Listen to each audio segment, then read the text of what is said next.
जय हिंद दोस्तों, आज हम लोग पुनः उपस्थित हुए हैं अपने लूसेंट सीरीज को आगे बढ़ाने के लिए।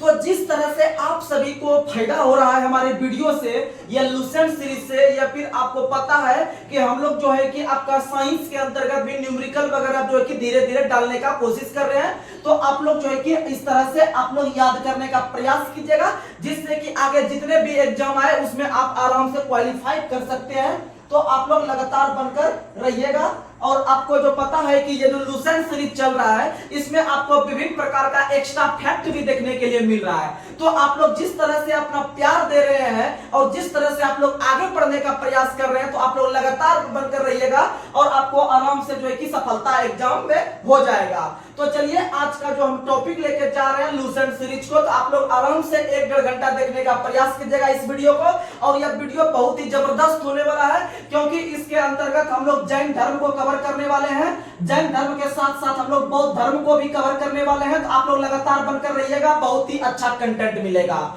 उसके बाद आज का जो मेरा मोटिवेशनल क्वोट है वह हम लोग किसके लिए लाए हैं, तो याद रखिएगा, जो हमारे देश के सेना के रूप में या वीर फौजियों के रूप में जो है कि काम कर रहे हैं, दिन रात लगातार एक तरह मेहनत करके, हम लोग उसके लिए जो है कि या उनके लिए एक बहुत ही अच्छा जो क्वोट लाए हुए हैं, मोटिवेशनल क्वोट। तो सुनने का प्रयास कीजिएगा। मेरे जज्बातों से मेरा कलम इस कदर वाकिफ हो जाता है, मेरे जज्बातों से मेरा कलम इस कदर वाकिफ हो जाता है कि मैं इश्क भी लिखना चाहूं तो इंकलाब लिखा जाता है। तो दोस्तों, हम लोग जो आज सुरक्षित अपने देश के अंतर्गत इतने ऐसो आराम से अपनी जिंदगी जी रहे हैं, वह सिर्फ हम किसके कारण जी रहे हैं, तो आपको पता है हमारे देश के अंतर्गत जो हमारे फौजी भाइयों और सेना के जो हम लोग के लिए दिन रात 24/7 घंटा काम कर रहे हैं, तो उसी के बदौलत हम लोग इतना आराम से अपना चैन के साथ पढ़ाई कर रहे हैं और अपने फैमिली के साथ आराम से जो है कि जिंदगी जीने का प्रयास कर रहे हैं। तो चलिए, आज का सेशन को हम लोग शुरू कर रहे हैं। तो आज आप लोग लगातार बनकर रहिएगा। आज के क्लास में आप लोग को जो है कि जैन धर्म को पहले कवर करेंगे और जैन धर्म के बाद हम लोग बौद्ध धर्म को देखने वाले हैं। तो चलिए, आप लोग के लिए हम लोग ला रहे हैं आज का महत्वपूर्ण कंटेंट।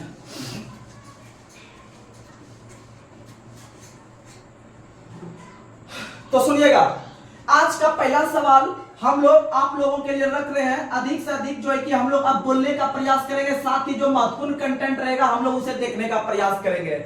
तो हम लोग अब पढ़ते हैं जैन धर्म। तो जैन धर्म में जो जैन का अर्थ है, या फिर जैन धर्म में जो जैन शब्द लिया गया है, यह आप लोग को पता है किस भाषा से लिया गया है। तो जैन धर्म में याद रखिएगा, जैन धर्म में जो बना हुआ है वह जिन नाम के संस्कृत शब्द से बना हुआ है। वह जिन नाम के संस्कृत शब्द से बना हुआ होता है, जिसका शाब्दिक अर्थ होता है विजेता। क्या होता है? विजेता। अब विजेता विभिन्न प्रकार का होता है। अब मान लीजिए आप समझने का प्रयास कीजिएगा।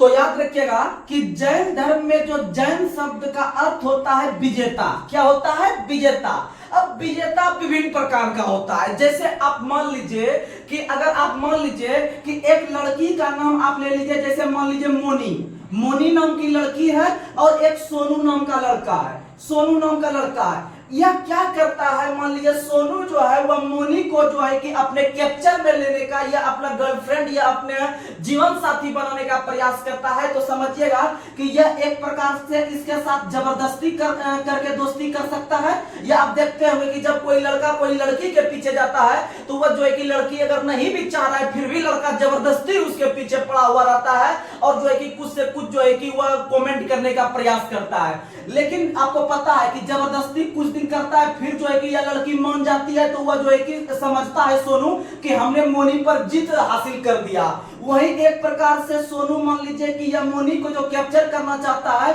वह लव लेटर या फिर जो है कि प्रेम पत्र देके करना चाहता है, यानी आराम से करना चाहता है। और इस तरह मेहनत कर करके विभिन्न प्रकार से जो मान लीजिए इस पे कंट्रोल हम प्राप्त कर सकते हैं। यानी कि मोनी नाम के लड़की को सोनू नाम के लड़का किसी भी तरह से अगर कैप्चर कर रहा है, यानी करने का तरीका या फिर कैप्चर करने का तरीका कुछ भी रहा हो, अर्थात इस पर वो विजेता प्राप्त कर रहा है। क्या कर रहा है? विजेता प्राप्त कर रहा है। समझिएगा कि जैन शब्द का जो शाब्दिक अर्थ होता है विजेता, और विजेता का जो अंदर में जो छुपा हुआ शब्द होता है, इसका मतलब आप किसी भी व्यक्ति को या कोई भी चीज को जो आप विजेता घोषित करते हैं या फिर आप जीत दर्ज करते हैं, और उसका दर्ज करने का तरीका कुछ भी होना चाहिए, यानी कैसो जाके हम जीत ले उस चीज को।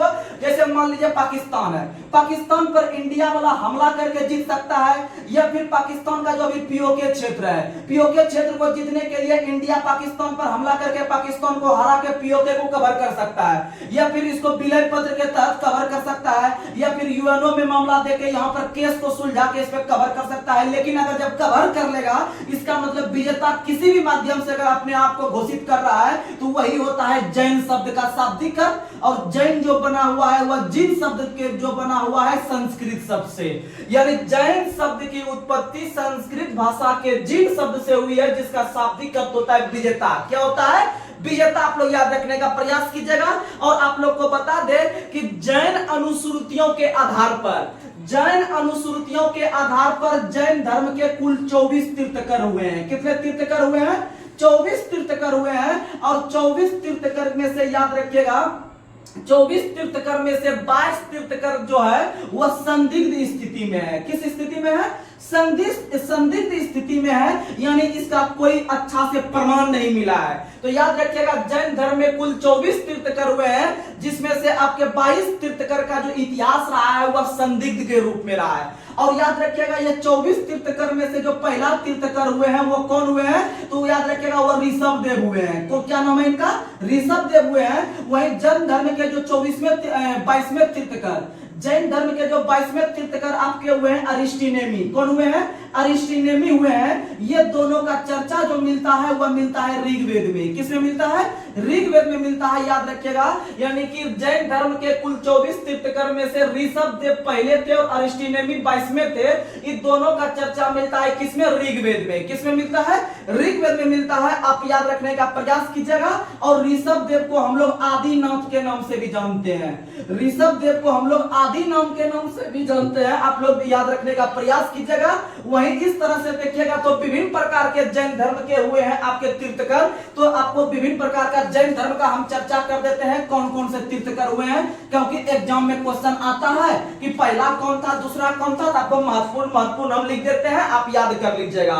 तो समझने का प्रयास कीजिएगा। तो उसमें से आप याद रखिएगा पहला जो है, आप लोग याद रखिएगा पहला जो है वह ऋषभ देव है। यह भूलने वाला चीज नहीं है, एग्जाम में क्वेश्चन आता है। सीधा क्वेश्चन पूछेगा कि तीर्थकर शब्द का संबंध किससे है? तो तीर्थकर शब्द का संबंध है जैन धर्म से। या फिर पूछेगा कि जैन धर्म के पहले तीर्थकर कौन है? तो ऋषभ देव है। और तीसरा क्वेश्चन पूछेगा कि जैन धर्म के जो पहले तीर्थकर ऋषभ देव थे, क्या उसको वास्तविक संस्थापक के रूप में जाना जाता है? तो बोलिएगा नहीं। जैन धर्म के वास्तविक संस्थापक जो कहा जाता है महावीर को। किसे कहा जाता है?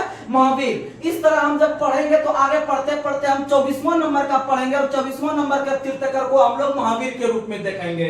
तो पहला तीर्थकर हो गया ऋषभ देव। उसके बाद याद रखिएगा दूसरा तीर्थकर जो होगा वो होगा अजितनाथ। क्या होगा? अजितनाथ। और आपको इसके साथ साथ हम जो है कि लिखते जा रहे हैं इसका प्रतीक चिन्ह क्या था?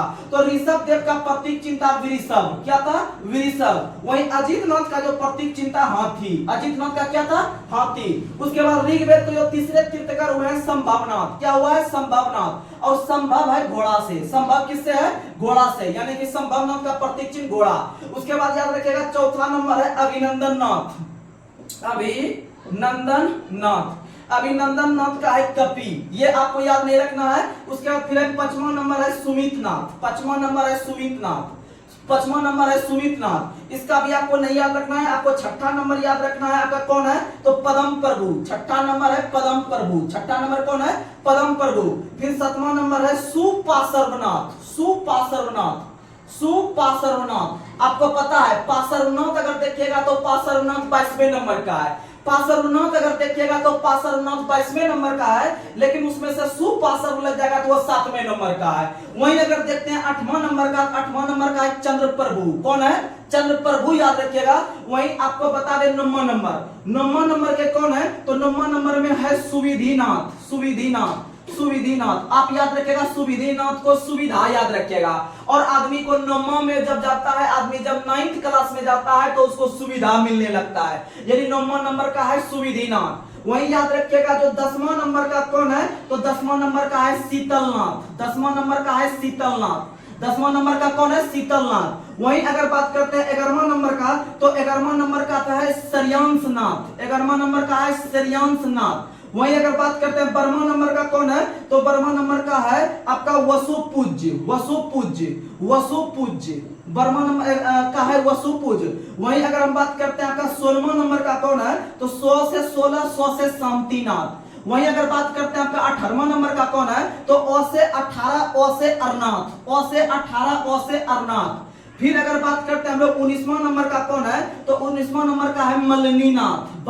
मल्लिनाथ। फिर अगर बात करते हैं 20वां नंबर का कौन है, तो 20वां नंबर का है मुनि करके मारिएगा, मुनि सुरवत। मुनि सुरवत है आपके 20वें नंबर के। और 21वां नंबर के जो तीर्थकर हुए हैं नामीनाथ। 21वां नामीनाथ। 21वां कौन है, नामीनाथ। और नामीनाथ का जो प्रतीक चिन्ह है वह है नीलोत्पल। नीलोत्पल, नीलोत्पल है, याद रखिएगा, नीलोत्पल। वही अगर हम बात करते हैं 21 तक हो गया। अगर हम 22वां बात करते हैं तो सुनिएगा, 22वां कौन है, बहुत इंपॉर्टेंट है। 22वां है आपका कौन है, 22वां आपका याद रखिएगा अरिस्टिनेमी है। 22वां कौन है, अरिस्टिनेमी है। 22वां कौन है, अरिस्टिनेमी है। और इसका जो प्रतीक चिन्ह है शंख है। अरिस्टिनेमी का क्या है, शंख है। वही 23वें नंबर के जो है पार्श्वनाथ है। वही 23वें नंबर के कौन है, पार्श्वनाथ। और पार्श्वनाथ जो है इसका प्रतीक चिन्ह क्या है, तो पार्श्वनाथ यानी कि आपका पो आ रहा है, इसमें भी पो आएगा यानी सांप हो जाएगा। वही 24वें नंबर के कौन है, महावीर। 24वें नंबर के कौन है, 24वें नंबर के तीर्थकर एवं वास्तविक जो संस्थापक के नाम से हम लोग जानते हैं महावीर को। और महावीर का प्रतीक चिन्ह सिंह है। महावीर का प्रतीक चिन्ह क्या है, सिंह है। तो चलिए हम लोग जो है कि ये तब देखने का प्रयास किए। अब आपको बता देते हैं कि आप 1 से लेकर 5 तक याद रख लीजिएगा। फिर आप जो है कि इधर 12 याद रख लीजिएगा। फिर आप 16 17 18, फिर आप 19 20 21 22 23 24 आप सब याद रखिएगा। कम से कम इधर आप 21 22 23 24 4 याद रखिएगा। उधर 1 से लेकर 4 5 तक याद रखिएगा, आपका कवर हो जाएगा। तो चलिए हम लोग धीरे धीरे आगे बढ़ने का प्रयास करते हैं। तो आप लोग ये सब चीज अपने कॉपी में नोट डाउन करने का भी प्रयास कीजिएगा।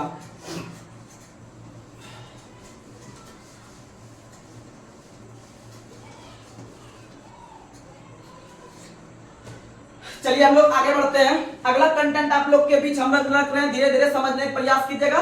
क्योंकि आपको ये फाउंडेशन नहीं पढ़ा रहे हैं, लेकिन आपको जो कंटेंट देंगे वो एग्जाम में क्वेश्चन टच करेगा। तो सुनिएगा कि जैन धर्म की स्थापना का श्रेय जैनियों के प्रथम तीर्थकर ऋषभदेव को या आदिनाथ को, ऋषभदेव को या आदिनाथ को कहा जाता है। वही ऋषभदेव और अरिस्टिनेमी जो आपके 22वें नंबर के तीर्थकर थे, उनका आपका उल्लेख ऋग्वेद में मिलता है। किसमें मिलता है, ऋग्वेद में मिलता है। अगला क्वेश्चन आप लोग को बताना है कि जैन धर्म के जो 23वें तीर्थकर थे पार्श्वनाथ, जैन धर्म के जो 23वें तीर्थकर थे, जैन धर्म जो के 23वें तीर्थकर थे, इनके पिताजी का क्या नाम था, तो याद रखिएगा जैन धर्म के 23वें तीर्थकर, इनके पिताजी का नाम था आपका अश्वसेन। क्या नाम था, अश्वसेन, याद रखिएगा। अश्वसेन के पुत्र थे आपके पार्श्वनाथ। बहुत ही अच्छा क्वेश्चन है।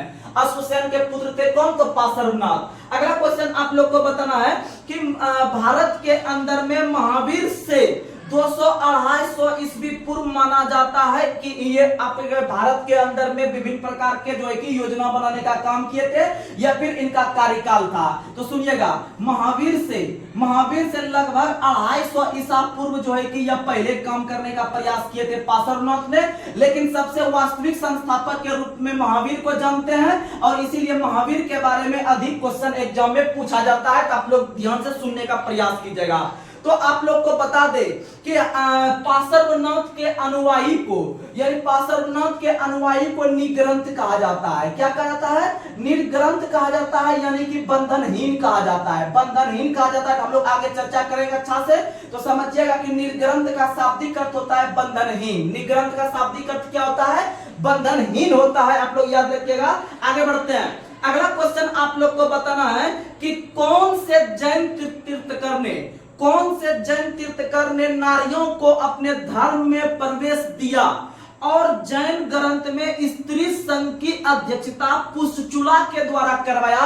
तो याद रखिएगा कि पार्श्वनाथ ने ही पहली बार आपको महिलाओं को जैन धर्म में जो है कि इनको आगमन का न्योता दिया। और याद रखिएगा इसका अध्यक्षता पुष्चुला कर रहा था। कौन कर रहा था, पुष्चुला नाम के व्यक्ति ने कर रहा था आपका पार्श्वनाथ के समय में महिलाओं को जब एंट्री मिला था।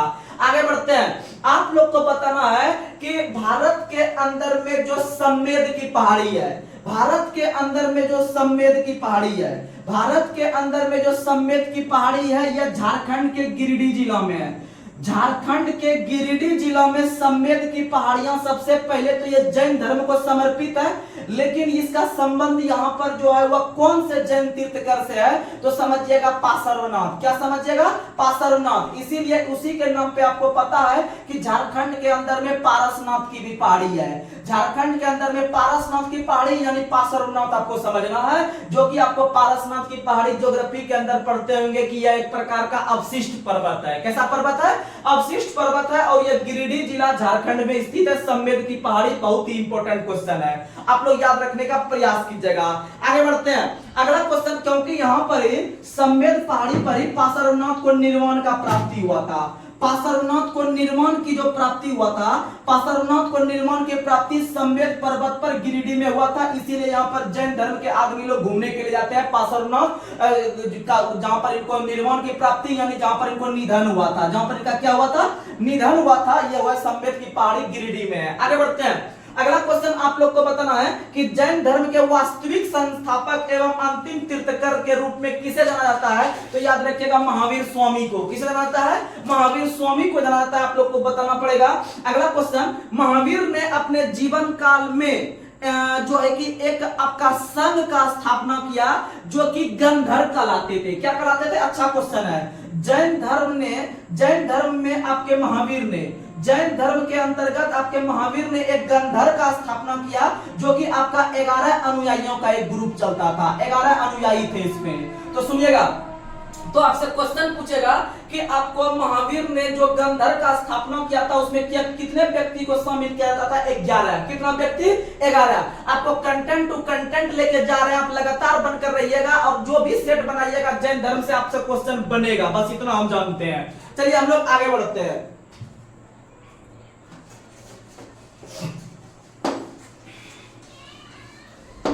धीरे धीरे हम लोग प्रयास कर रहे हैं कि 1 से 1.5 महीना के अंदर में हम लोग एक डिजिटल बोर्ड का व्यवस्था कर रहे हैं। ज्यादा नहीं, 1.5 से 2 महीना के अंदर में हम डिजिटल बोर्ड का पूरा सेटअप तैयार कर लेंगे। फिर ये आपका जो है कि आपका इस तरह का जो प्रॉब्लम होता है बार बार मिटाने का और दिखाई भी थोड़ा सा कम पड़ता होगा, तो ये समझ लीजिए कि हम लोग भी यह व्यवस्था कर रहे हैं धीरे धीरे कि आप लोगों के लिए हम लोग एक डिजिटल बोर्ड का व्यवस्था कर रहे हैं, जिससे कि आपको पढ़ने में आसानी मिलेगा और विभिन्न प्रकार का हम अधिक से अधिक, क्योंकि जानते हैं हकीकत में मेरे माइंड में बहुत सारा क्वेश्चन रहता है कि एक क्वेश्चन पे आपको 10 क्वेश्चन हम बता दे, लेकिन मेरा मन नहीं करता ज्यादा लिखने का, क्योंकि इसमें फिर मिटाने का सिस्टम रहता है, इसलिए हम ज्यादा मुंह से बोल देते हैं। लेकिन जब डिजिटल बोर्ड मेरे पास रहेगा तो आराम से हम लोग लिख सकते हैं, आराम से सब कुछ कर सकते हैं। जहां दिक्कत है हम लोग तुरंत गूगल का भी यूज कर सकते हैं। तो हम लोग धीरे धीरे आगे बढ़ेंगे, बस आप लोग अधिक से अधिक सपोर्ट करने का प्रयास कीजिए। धीरे धीरे हम लोग आगे बढ़ रहे हैं, या हकीकत में हम लोग एक बड़े चैनल पर नजर आएंगे, क्योंकि कंटेंट में मेरा दम रहता है, क्योंकि एक एग्जाम क्वालिफाई स्टूडेंट है, लगभग 1 डे एग्जाम हम हर एक एग्जाम क्वालिफाई किए हुए हैं, इसमें कहीं कोई शक नहीं है। बस आप लोग लगातार बनकर रहिएगा और हमें सपोर्ट करते रहिएगा, और हमारे मेहनत में कहीं भी कमी नहीं आएगा। चलिए हम लोग आगे बढ़ते हैं। अगला क्वेश्चन आप लोग को बताना है कि क्या जैन धर्म में पुनर्जन्म और कर्मवाद में विश्वास था? तो हाँ था। याद रखिएगा, जैन धर्म में कर्मवाद में विश्वास था, और आप लोग को पता है कि जैन धर्म में कर्मवाद में भी विश्वास था, और फिर आपका पुनर्जन्म में भी विश्वास था। और यह दोनों चीज आपको जैन धर्म में तो था ही था, साथ ही यह दोनों आपको बौद्ध धर्म में भी था। तो आप लोग ध्यान से समझने का प्रयास कीजिएगा, धीरे धीरे कंटेंट को एब्जॉर्ब कीजिएगा। तो चलिए हम लोग अगला कंटेंट पे बात करते हैं। अगला क्वेश्चन आप लोग को बताना है कि क्या जैन धर्म में युद्ध और कृषि दोनों वर्जित था? तो बताइएगा हाँ, दोनों वर्जित था, क्योंकि दोनों में जीवों की हिंसा होती है। अब मान लीजिए अगर आप कृषि करते हैं, या फिर मान लीजिए कि अगर आप जो है कि युद्ध करते हैं, तो युद्ध में भी जानवर वगैरह का यूज होता है और फिर कृषि में भी जानवर का यूज होता है। तो इसका मतलब ये दोनों के साथ अहिंसा हो रहा है या फिर आपका अहिंसा नहीं हो रहा है, हिंसा हो रहा है। इसका मतलब है कि इस प्रकार का चीज आपके जैन धर्म में कहीं भी नहीं था। और प्लस कर्म और पुनर्जन्म में विश्वास था जैन धर्म में भी, बौद्ध धर्म में। आप याद रखिएगा। वहीं आप लोग को बता दे कि जैन धर्म और बौद्ध धर्म दोनों में आपका ईश्वर की मान्यता नहीं है। किसकी मान्यता नहीं है? ईश्वर यानी पूजा पाठ वगैरह का ज्यादा मान्यता नहीं था प्रारंभ के समय में। आप लोग याद रखने का प्रयास कीजिएगा। चलिए हम लोग आगे बढ़ते हैं। अगला क्वेश्चन आप लोग को बताना है कि महावीर स्वामी के संबंधित जीवन परिचय के बारे में हमको यहाँ अपडेट करवा दीजिए, जिससे कि मेरा क्वेश्चन बन जाए। तो आप समझने का प्रयास कीजिएगा।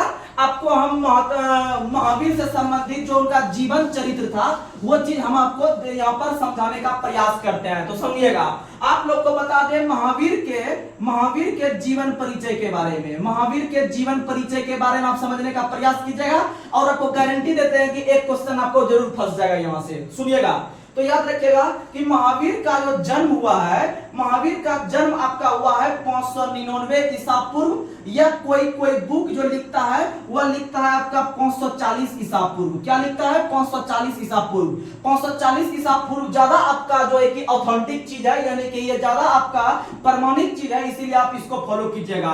तो आप किसी से ये उलझिएगा नहीं। अगर वो बोलेगा 599 है तो आप बताइएगा हाँ 599 भी है, कोई बड़ी बात नहीं है, और 540 भी है, आपको 540 ज्यादा याद रखना पड़ेगा। अगर ऑप्शन में ये है तो आप पहले इसको टच कीजिएगा, अगर नहीं है तो फिर आप इसको टच कीजिएगा। समझ में आ गया? उसके बाद आगे बढ़ते हैं और आपको बता दें कि इनका जन्म स्थान कहां पर हुआ था। तो याद रखिएगा, इनका जन्म स्थान हुआ था कुंडग्राम में। कहां हुआ था? कुंडग्राम में। और कुंडग्राम जो है वह बिहार के वैशाली जिले में है। बिहार के किस जिले में है?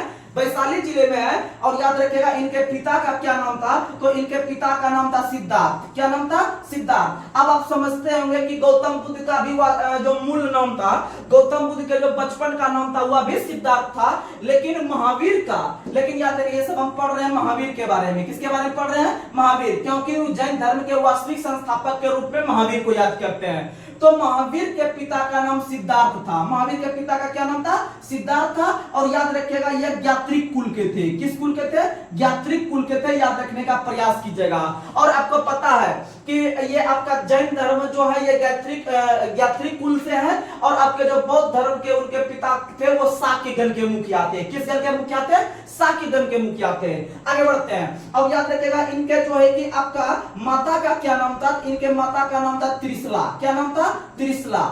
महावीर के माता का नाम था त्रिशला। उसके बाद आपको बताते हैं महावीर के पुत्री का क्या नाम था। तो महावीर के पुत्री का नाम था प्रियदर्शनी। क्या नाम था?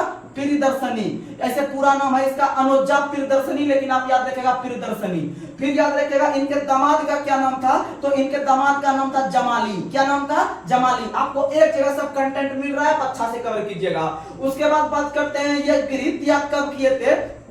तो आप लोग को बता दे कि यह गृह त्याग जो किए थे यह 30 वर्ष की अवस्था में। कितने वर्ष की अवस्था में? 30 वर्ष की अवस्था में किए थे। और यह किससे पूछकर गृह त्याग किए थे? तो अपने बड़े भाई नंदीवर्धन से आज्ञा लेकर। नंदीवर्धन से आज्ञा लेकर इन्होंने गृह त्याग किए थे। वहीं अगर बात करते हैं कि इनके शिष्य का क्या नाम था, तो इनके शिष्य का नाम था मखलिपुत्र गोसाल। क्या नाम था? मखलिपुत्र गोसाल। मखलिपुत्र गोसाल। और वही मखलिपुत्र गोसाल जो आजीवक संप्रदाय के संस्थापक हैं, जो आजीवक संप्रदाय के संस्थापक हैं वही है आपके मखलिपुत्र गोसाल। अगर हम आगे बात करते हैं तो इनको, अगर हम आगे बात करते हैं समझिएगा, अगर हम आगे बात करते हैं तो इनको ज्ञान जो प्राप्त हुआ है, उनको जो ज्ञान प्राप्त हुआ है 12 वर्ष की अवस्था के बाद, 12 वर्ष तक कठिन तपस्या के बाद वह ज्ञान प्राप्ति करने के लिए निकला था गृह त्याग करके 30 साल में। और 12 साल इसको एक्स्ट्रा लगा जो है कि वहां पर जाके उनको पेड़ के नीचे बैठकर ज्ञान प्राप्ति करने में 12 वर्ष तक कठिन तपस्या किया। उसके बाद आपको बात करते हैं कि यह किस नदी के किनारे गया था। तो आप लोग याद रखिएगा रिजुपालिका नदी। कौन नदी? रिजुपालिका नदी। और कौन सा वृक्ष के नीचे किया था? तो याद रखिएगा साल वृक्ष के नीचे। कौन वृक्ष के नीचे? तो याद रखिएगा महावीर ने ज्ञान की प्राप्ति साल वृक्ष के नीचे, और महात्मा बुद्ध ने ज्ञान की प्राप्ति जो किए थे पीपल वृक्ष के नीचे। तो आप लोग ये सब याद रखिएगा। आगे बढ़ते हैं। उसके बाद आप लोग को बता दे कि इनका निर्माण की प्राप्ति कब हुआ है। निर्माण का मतलब समझना है मृत्यु। निर्माण का मतलब क्या समझना है? मृत्यु। तो आप लोग को अगर क्वेश्चन पूछेगा कि जैन धर्म में निर्माण शब्द का शाब्दिक अर्थ क्या होता है, समझना है आपको मृत्यु। क्या समझना है? मृत्यु। और मृत्यु जो इनको हुआ है, मृत्यु जो इनको प्राप्त हुआ है, याद रखिएगा कि अगर आप इससे जोड़िएगा तो आपको मिलेगा यहाँ पर 527 ईसा पूर्व, 527 ईसा पूर्व मिलेगा। या अगर आप इससे जोड़ने का प्रयास कीजिएगा तो आपको कितना मिलेगा? तो आपको 468 ईसा पूर्व मिलेगा, 468 ईसा पूर्व मिलेगा। और आपको बता दे कि इनका निधन जो हुआ था, वो हुआ था 72 साल की अवस्था में। कितने साल की अवस्था में? 72 साल की अवस्था में मिला था। आप लोग देखिएगा कि अगर आप इसमें से 72 साल अगर इसमें जोड़ते हैं, अगर जोड़ने का मतलब है आपको इसमें ईसा पूर्व है तो आपको इसमें घटते क्रम में आना पड़ेगा। तो आप देखिएगा 599 में अगर 72 घटाइएगा तो 527 मिलेगा। वहीं अगर 540 में से अगर 72 घटाइएगा तो 468 ईसा पूर्व मिलेगा। लेकिन आपसे क्वेश्चन पूछेगा कि कितने वर्ष की अवस्था में महावीर का निधन हुआ था या निर्वाण प्राप्त किया था, तो बोलिएगा 72 साल में। कितना साल में? 72 साल में। वहीं अगर बात करते हैं कि इनको निर्माण की प्राप्ति जगह कौन सा था, यानी कहां पर इसको निर्माण प्राप्त हुआ था, तो याद रखिएगा इनको निर्माण प्राप्त जो हुआ था पावापुरी में। कहां में हुआ था? और पावापुरी जो है वह राजगीर के पास है। किसके पास है? राजगीर के पास है। और याद रखिएगा यह किसके घर में हुआ था, तो याद रखिएगा मल्ल राजा, इनका नाम था मल्ल राजा सृष्टिपाल, मल्ल राजा सुस्तपाल या सृष्टिपाल भी बोल सकते हैं। तो मल्ल राजा सृष्टिपाल के यहाँ इनका निधन हुआ था। तो आप लोग इतना कंटेंट अगर रखिएगा तो एक क्वेश्चन आपको एग्जाम में पूछ यहां से टच हो जाएगा, तो आप लोग आसानी से उस क्वेश्चन को बना सकते हैं। तो चलिए हम लोग धीरे धीरे आगे बढ़ते हैं।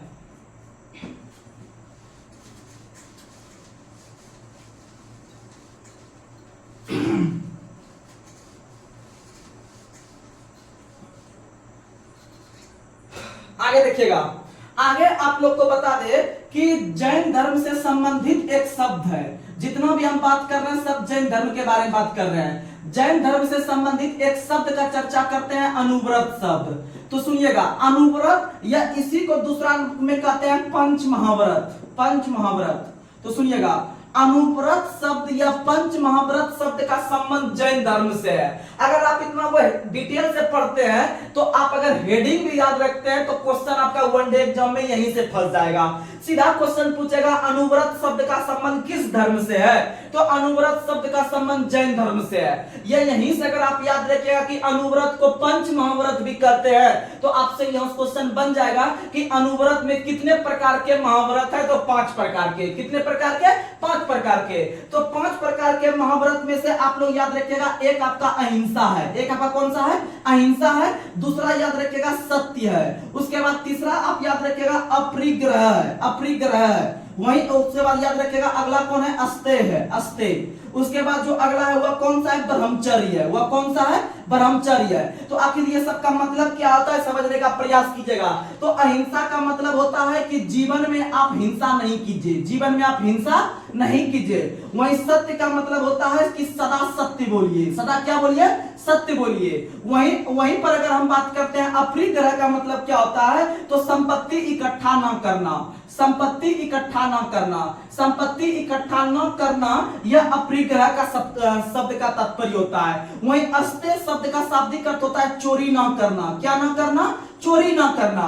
वहीं ब्रह्मचर्य का शाब्दिक अर्थ होता है इंद्रियों को वश में करना, इंद्रियों को वश में करना, इंद्रियों को वश में करना। आप लोग जो है कि यह सब कंटेंट याद रखने का प्रयास कीजिएगा। तो सबसे पहले आपको कम से कम याद रखना है कि जैन धर्म का शाब्दिक अर्थ अनुव्रत, जैन धर्म का जो होता है शाब्दिक अर्थ तो आपको पता ही है, विजेता होता है, या फिर जिन शब्द से बना उसका अर्थ होता है विजेता। लेकिन आप लोग को बता दें कि अनुव्रत शब्द का संबंध भी जैन धर्म से है। और अनुव्रत का मतलब होता है पंच महाव्रत। और अनुव्रत में 5 प्रकार के आते हैं स्टेप। 5 प्रकार में से अहिंसा, सत्य, अपरिग्रह, अस्तेय और ब्रह्मचर्य। आप लोग याद रखने का प्रयास कीजिएगा।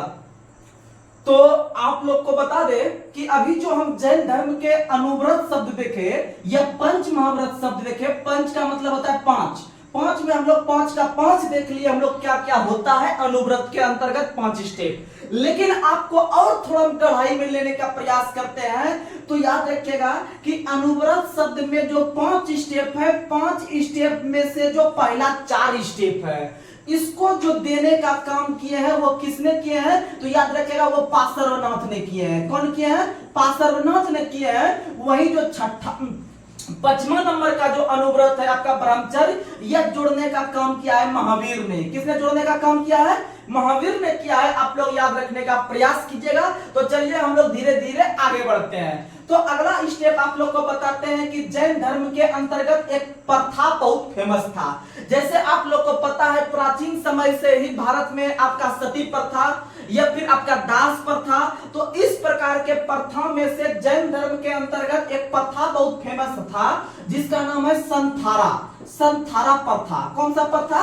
संथारा प्रथा। आप लोग याद रखने का प्रयास कीजिएगा। और संथारा प्रथा का मतलब क्या होता था जैन धर्म में, तो आप लोग याद रखिएगा कि जब कोई व्यक्ति को लगता था कि अब वह मृत्यु के बहुत निकट आ गया है, जब कोई व्यक्ति को लगता था जैन धर्म के में कि अब हम बहुत ही मृत्यु के बहुत ही निकट आ चुके हैं, तो वह जो है कि एक आपका सुनसान ऐसा स्थान पर चल जाता था। सुनसान ऐसा स्थान पर जाके जो है कि आराम से खाना पीना बंद कर देता था और लास्ट में जाके 2, 4, 5, 10 दिन में वह जो है कि उनका मौत हो जाता था। क्या होता था? मौत हो जाता था। उसे ही हम लोग क्या कहे? संथारा प्रथा के नाम से जानते हैं। तो यह सब क्वेश्चन आएगा तो आप ब्रांडेड स्टूडेंट ही बना सकते हैं, नहीं तो जो है ना ये सब क्वेश्चन आपको लूसेंट में भी नहीं मिलेगा। जितना आपको ये सब बता रहे हैं आप लोग अच्छा से कवर कीजिए।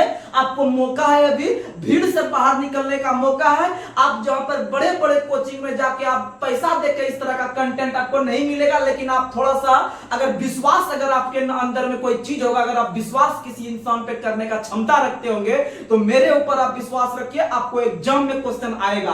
अगर आपको आज हम जैन धर्म बता रहे हैं तो जैन धर्म को कवर करेंगे और आगे अब जब दोबारा इसको रिवीजन के रूप में लेंगे तो एक भी क्वेश्चन नहीं छूटेगा। फिलहाल आपको हम अच्छा से अच्छा क्वेश्चन कवर करवाने का प्रयास कर रहे हैं। आप लगातार बन कर रहिए, एग्जाम में फायदा होना निश्चित है। तो सुनिएगा, यानी संथारा प्रथा का मतलब होता है जब व्यक्ति मृत्यु के अति निकट, यानी इसकी 70, 80, 90 साल पूर्व जाता है तो वह मृत्यु के जब निकट चल जाता है तो वह सुनसान स्थान पर जाके जो है कि भोजन वगैरह त्याग देता है और आराम से उनको मौत की घाट हो जाता है, यह निर्वाण की प्राप्ति कर देती है। तो इसी को हम लोग संथारा प्रथा कहते हैं। लेकिन राजस्थान हाईकोर्ट ने 2015 में इसे अवैध घोषित किया। कौन सा घोषित किया? अवैध घोषित किया, यानी इस पर रोक लगाने का प्रयास किया गया, लेकिन आगे चलकर इसे फिर से हटा दिया गया और एक प्रकार से अभी संथारा प्रथा चल रहा है। चलिए हम लोग आगे बढ़ते हैं। अगला क्वेश्चन आप लोग को बताना है कि जैन साहित्य को क्या कहा जाता है? तो जैन साहित्य को आगम कहा जाता है। जितने भी जैन साहित्य लिखे गए हैं पुस्तक, उसको हम लोग आगम के नाम से जानते हैं। किस नाम से जानते हैं? आगम के नाम से जानते हैं। और आप लोग को बता दे कि याद रखिएगा कि जैन साहित्य को जो आगम कहा जाता है उसमें 12 अंग होते हैं, 12 उपांग होते हैं। उसके बाद आप लोग को बता दे 10 प्रकीर्ण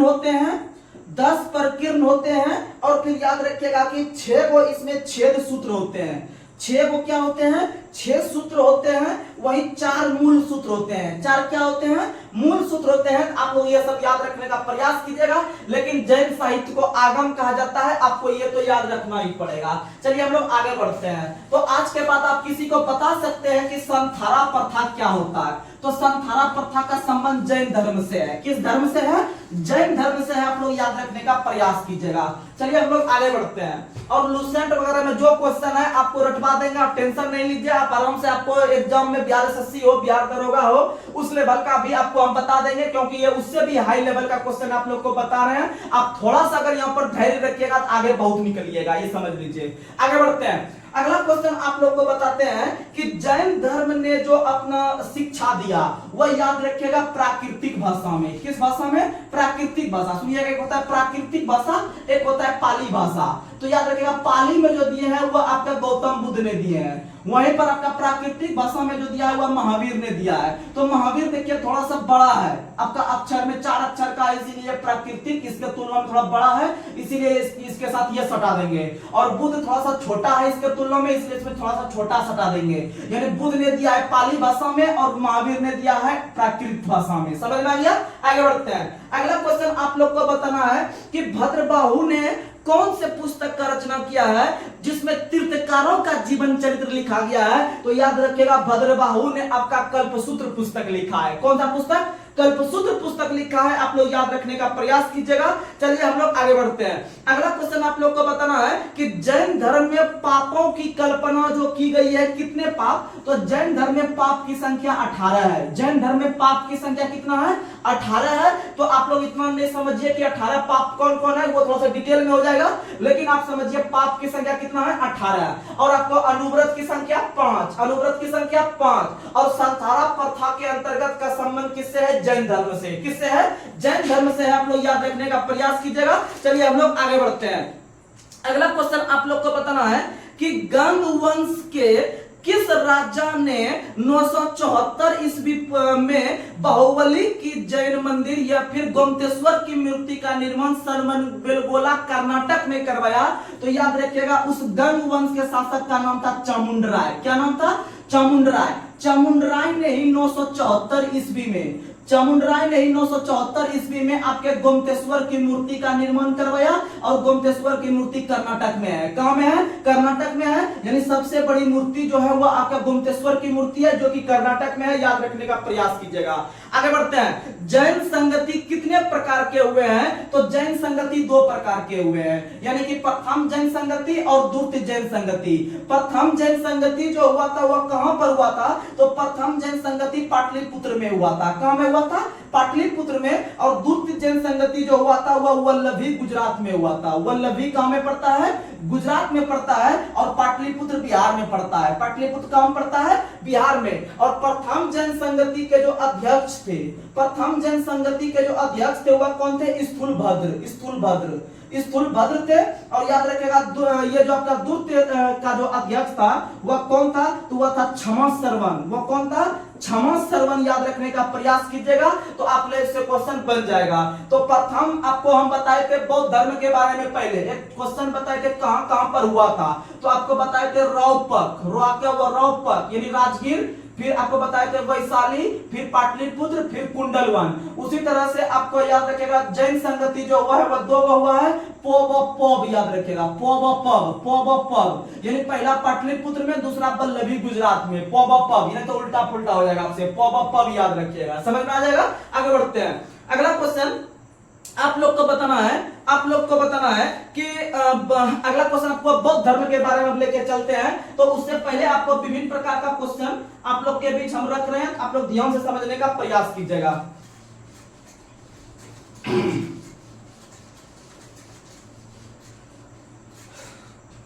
अब हम लोग चल रहे हैं बौद्ध धर्म के बारे में। किसके बारे में चल रहे हैं? बौद्ध धर्म।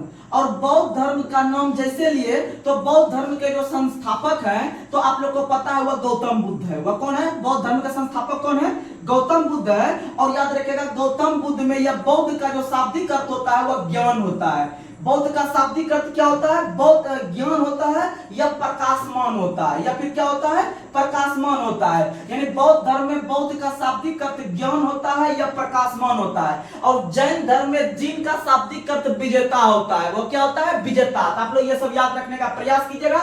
तो हम लोग धीरे धीरे बौद्ध धर्म से जितना कंटेंट आता है आप लोग के बीच हम रखने का प्रयास करते हैं, आप लोग याद रखिएगा। चलिए अगला क्वेश्चन। अगला क्वेश्चन आप लोग को हम सबसे पहले बौद्ध धर्म के जीवन चरित्र के बारे में बता देते हैं। बौद्ध धर्म के जीवन चरित्र के बारे में, बौद्ध धर्म के जीवन चरित्र के बारे में आपको बता देते हैं, आप लोग याद रखने का प्रयास कीजिएगा। बौद्ध धर्म के जीवन चरित्र में याद रखिएगा